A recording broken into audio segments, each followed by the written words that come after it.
我哋嘅團隊咧，今日好想親自多謝買飛嘅每一位啊，所以掌聲歡迎我哋今日幾位特別嘉賓，好唔好啊？我哋有監製 Jacqueline，Hello 大家好，我哋有我哋嘅演員 Bonnie 啊，歡迎晒佢，以及咧就我哋導演兼編劇卓韻芝，歡迎晒。我哋3位打個招呼先好唔好啊？好，大家好，我係蘇蘇，我係飾演戲裏面嘅 Bonnie。大家好，我係阿芝。如果以前有聽903嘅，記得支持 Gubi 啦。咁我已經成長咗，今次咧就係一位導演編劇身份送上俾大家送院途中，多謝晒。我係邊個送院途中監製 Jacqueline，大家。咁今日我哋呢一個全女班嘅謝票啦，不如導演都同大家講下，即係創作劇本咧，知道自己創作咗好耐啦，會唔會喺創作嘅時候已經諗好後啲角色係邊個演員做嚟設計嘅咧？即係例如譬如馬 Sir 咁樣，會唔會已經諗住係古生㗎？梗係唔敢諗住係古生啦，純粹寫個劇本，即係唔會咁快諗住演員。所以喺佢話想演呢個戲嘅時候咧，我係好開心嘅。而事實上咧，呢一架車就一車3兄弟啦，有個20幾歲嘅黃 Sir 由樂修飾演，有個40幾歲嘅馬志業，咁亦都有個喺車頭60幾歲嘅濟公潘燦良啦。事實上咧係古天樂先生咧係第一個跳上車嘅，即係佢第一個話啊，我想演呢一套電影。咁然後我哋先至慢慢去砌啊，究竟呢架車另外嘅2位演員係乜嘢咧？咁所以一路慢慢組織出嚟都係由馬志業即係古天樂開始作為原料先嘅。咁要問下蘇蘇啦，你知道自己有得拍呢套戲嘅時候做 Bonnie， 你覺得 Bonnie 同你自己似唔似啊？我覺得 Bonnie 同我都幾似嘅。喺 Bonnie 裏面咧，我就唔係好中意睬我爸爸啲同事嗰啲，我實際上都係嘅。即係我唔係嗰種好中意同人傾偈嘅人啦，所以見到啲陌生人嘅時候，我都唔會主動同佢哋打招呼或者講嘢。咁好多人上網都話睇完套戲之後咧，都讚你做得好好啦，即係喊到有好多人都喊埋一份咁樣樣。但係咧，知道你唔係第一次做戲嘅喎，但係要好特別多謝卓韻芝嘅，點解啊？我之前拍嘅戲裏面咧，我唔係患咗重病，就係好早死咗。我好多謝今次知道演俾我啲前輩。咁如果大家有頭先喜歡過 Bonnie 嘅演出，不如俾個掌聲俾蘇蘇。不如監製都講下啦，即係今次同導演一齊即係籌備拍攝嘅時候，你哋喺疫情嘅時候拍啦。咁疫情嘅時候拍，其實而家諗翻轉頭最困難嘅地方係咪即係借景咧？係啊，因為疫情期間有好多即係封城啊、封界下或者限制人數嘅條件底下，我哋又都繼續有拍戲嘅，但係拍戲現場我哋仲需要做測試啦，即係你可能要提早條通告好多，因為20可能有幾日。你要做測試，跟住然後有啲臨時演員，如果佢哋測試係即係有發燒嘅，即係我哋都唔理佢係咪有病，即係有係咪真係有COVID 啦。但係總之你身體唔舒服有發燒，我哋可能要請佢哋走咯，離開我哋嘅團隊。因為如果我哋嘅團隊入邊有人係有唔舒服嘅話，其實我哋係要停7日。咁嗰件事就好大負擔咯對團隊。咁所以另外就係即係喺借景入邊，我哋就好多地方都平時俾拍攝嘅地方都唔方便拍攝啦，因為就係驚地太多人聚集就會引起即係大家互相傳染咁所以都係一個幾特別嘅經驗嚟嘅，即係喺疫情期間拍攝。咁我哋不如睇下有冇觀眾有問題想問下？係啊，不如你哋問問題。嘉賓冇人有啲問想問下導演或者問下蘇蘇？有嘅，可能有嘅。有冇人覺得個結局究竟蘇蘇有冇飛？有飛到嘅舉手。有蘇蘇有疑問嘅。蘇蘇有飛啫，我淨係知。蘇蘇冇飛到嘅。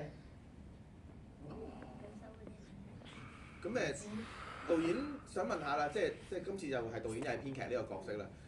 喺創作嘅路上，會唔會其實創作嘅人本身就係你會不斷轉，甚至乎不斷改結局，改到而家呢一個版本，定係反而呢個 ending 其實係由頭到尾嘅設定嚟㗎？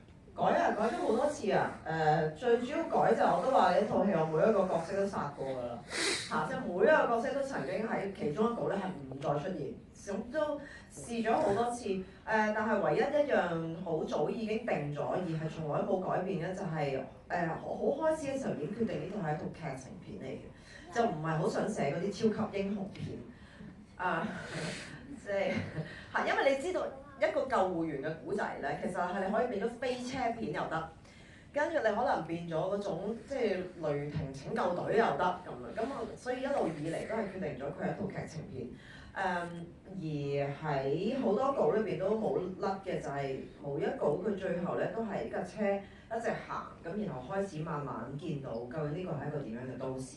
咁每一稿都係有一個咁樣嘅場面嘅，縱使佢哋有唔同嘅結局啦咁所以好多謝電影公司，其實佢哋並冇去強迫我要去拍一套嗰種乒乒乓乓英雄片啦。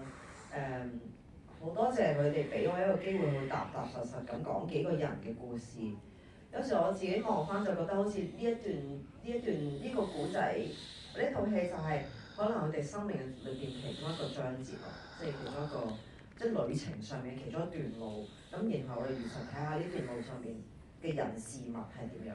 咁而城市都係呢一個電影裏邊嘅好重要嘅題材嚟嘅。咁所以其實真係好多謝佢哋肯俾我咁樣去描述呢個古仔嚇。咁之前呢個劇本咧係俾人 reject 過好多次嘅，即係甚至係有監製係會話，無論你點樣改得好，我哋都唔會拍㗎。就係因為佢哋覺得你可唔可以爆破啊？你可唔可以有英雄嘅元素啊？咁我就由於係覺得呢個戲唔應該係咁樣行嘅，所以當時就咬緊牙關，咁直至就遇到真係好幸運遇到阿 Jack Lee， 當時同佢好唔熟，但係都俾咗一個劇本去睇，咁先至有《送你逃咗》呢套電影。多謝大家，多謝導演，多謝真樂相信我。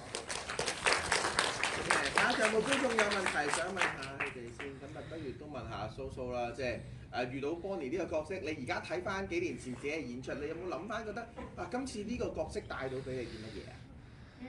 我喺戲裏面嗰個角色係好錫爸爸嘅，我好留意爸爸啦，我會觀察爸爸平時有冇唔開心啊咁樣，然後如果爸爸唔開心，我都會唔開心，然後忍唔住喊，所以我覺得我戲裏面嘅角色應該係一個好孝順嘅女嚟嘅。我睇完我都覺得我都係孝順啲啦。你同爸爸好似又同爸爸嘅同事又唔係咁 friend 喎。但係其實咧，蘇蘇真係好乖嘅，因為其實咧，蘇蘇咧真係喺呢個戲裏邊咧，所有嘅眼淚都係真實啦，冇滴過一滴眼藥水啦。我亦都冇喺個劇本度寫，即係呢個女仔要大哭啊，要嚎哭啊，即係我唔會咁樣寫劇本嘅，我唔會講演員一定要喊嘅。但係佢係話喺平洲天台嗰場咧，我嗌咳嘅時候咧，佢見到蘇蘇係咁喊咧，其實我係以為死啦，佢係咪驚啊？驚天台好高啊？佢係咪覺得好凍啊？咁原來佢就係因為馬志嗰個角色講嗰啲對白，咁佢覺得好慘，所以佢自己就開始喊咯。所以佢係一個感受型嘅演員咯。咁你會唔會繼續演戲啊？睇下你揾唔揾我啦。好，多謝你。我哋最後俾啲掌聲，多謝三位好嘛？咁如果喜歡呢套戲嘅朋友咧，都記得陣間出到去咧，三位都會喺出邊逗留一陣，同大家影下相啦。影咗個相咧，踢翻我哋熒光幕左上方嘅就係我哋電影嘅社交平台。咁大家都知今個禮拜有部超級大片上咗啦，咁所以我哋嘅場次會越嚟越少㗎啦。咁所以想睇嘅就叫多啲朋友入場睇。咁好多謝大家有呢一個嚟到第3個禮拜見到嘅入座率嘅，多謝大家。多謝你。咁不如教大家做個心，我哋影張大合照好唔好啊，導演？好啊。做個心啊，尋回心跳。做邊個心啊？今次？呢個。咁樣。好啊。我哋去第一行。好。